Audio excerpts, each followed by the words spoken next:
សួស្តីអ្នកគ្នាថ្ងៃនេះមិនណែនាំអ្នកគ្នានៅស្បែកជើង Mercury Vapo Mbappe Fake អ្នកគ្នា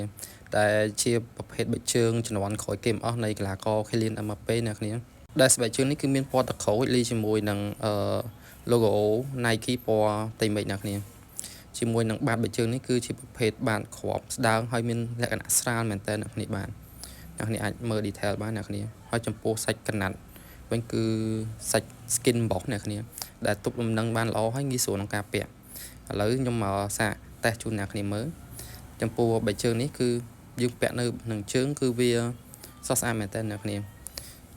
ហើយបិទជើងនេះឃើញដាជាប់អញ្ចឹងអ្នកគ្នាតែ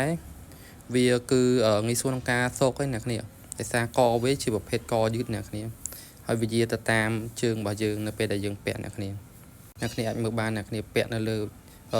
ជើងគឺវា fit ជាមួយជើងល្អមែនតើអ្នកគ្នា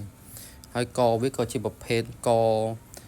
គេថាកខ្ពស់អ្នកគ្នាដែលវាជួយទប់លំនឹងកជើងយើងអ្នកគ្នានៅពេលដែលយើងរត់លើតារាងបាល់យើងរត់រៀងលឿនក៏វាអត់ងាយក្លាច់កជើងឯដែរអ្នកគ្នាបានអ្នកគ្នាអាចមើលបានអ្នកគ្នាគឺយើងពាក់ទៅ fit ល្អមែនតើហើយគឺពាក់នៅលើតារាងបាល់រត់តែស្អាតចំពោះបិទជើងនេះគឺពាក់ដោយកីឡាករ Kylian Mbappe អ្នកគ្នាអាចមើលបានគឺចំពោះអ្នកគ្នាចង់កម្មង់អ្នកគ្នាអាចកម្មង់បាននៅតាម Telegram របស់យើង06126283ឬ website របស់យើង prsport.store អ្នកគ្នាអរគុណច្រើនអ្នកគ្នា